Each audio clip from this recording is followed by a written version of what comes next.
I didn't believe in anything supernatural before this happened.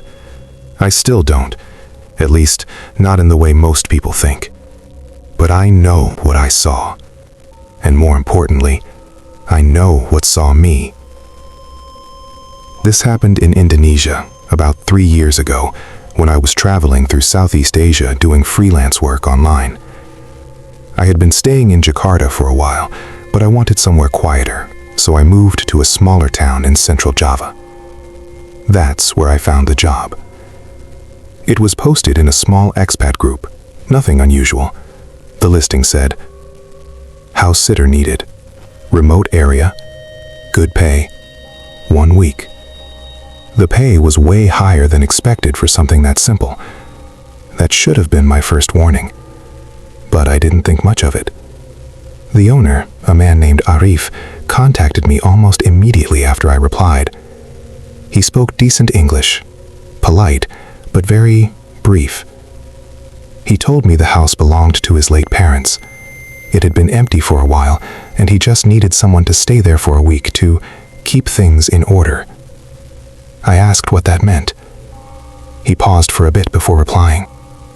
Just stay inside at night. That was it. I assumed it was just a security concern. Remote area. Empty house. Maybe he was worried about theft. So I agreed. The house was about 2 hours outside the nearest town. The ride there felt longer than it should have. The road narrowed the further we went, until it became more of a dirt path surrounded by dense trees and thick jungle. When we finally arrived, I immediately noticed how isolated it was. No nearby houses, no lights, just silence.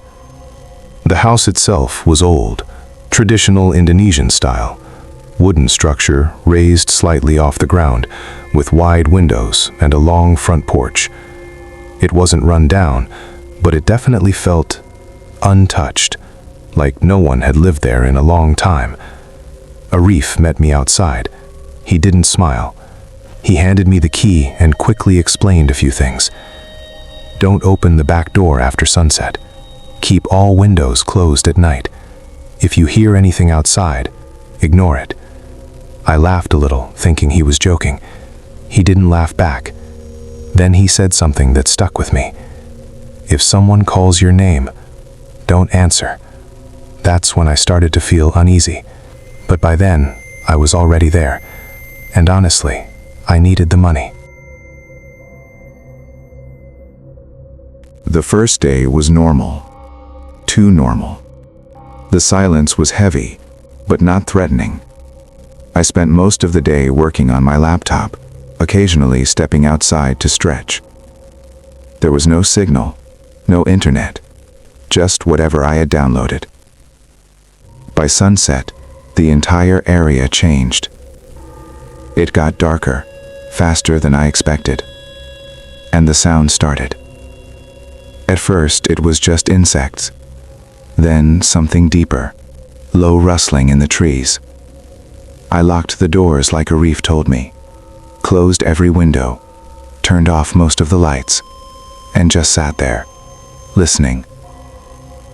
Around midnight, I heard it, a voice, faint, outside. At first, I thought it was just the wind, or maybe my imagination. But then it came again, clear this time. It said my name, exactly how Arif had said it earlier that day. My full name.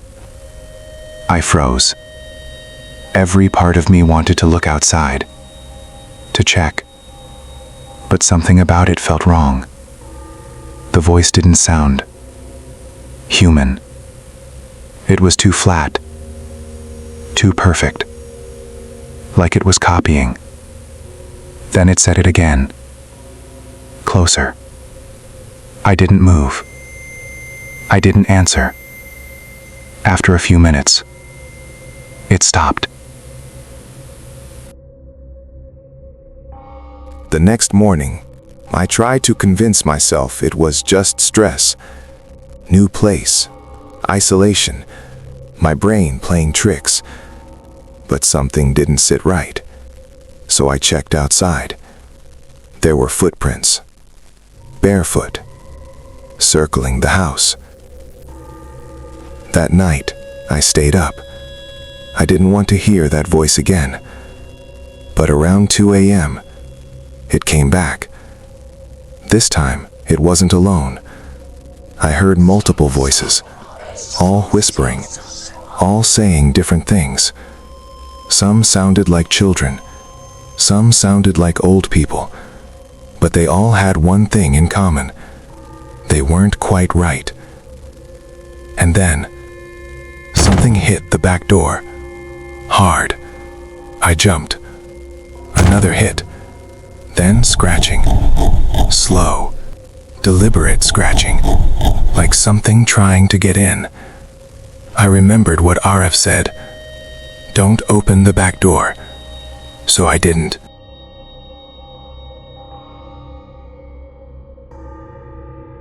On the third night, I made a mistake.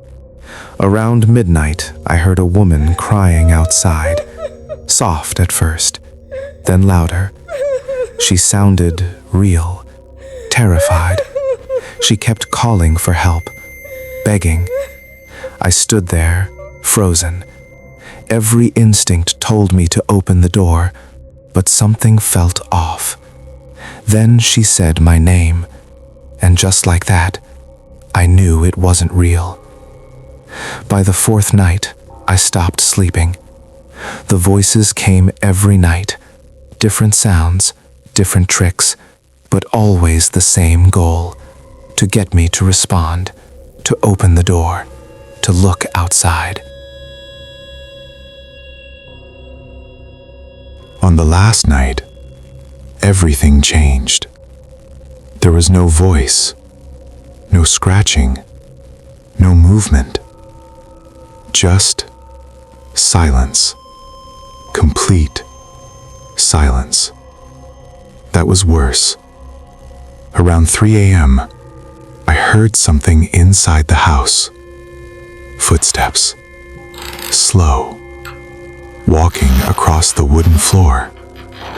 I was alone. I checked every room before locking up. There was no one there, but I could hear it. Coming closer. Step. Step. Step. Then it stopped, right outside my door. And for the first time, something knocked from inside the house. I didn't open it. I didn't move. I didn't even breathe. After a few minutes, it stopped. And just like that, everything went quiet again. In the morning, Arif came back, right on time, like nothing happened. I didn't even try to explain everything. I just asked him one question. What is this place? He looked at me for a long time, then said, My parents didn't leave. I left that day. I didn't stay in that town. I didn't even stay in that country much longer. But sometimes, late at night, I still hear it. That voice, calling my name. And now, it sounds exactly like me.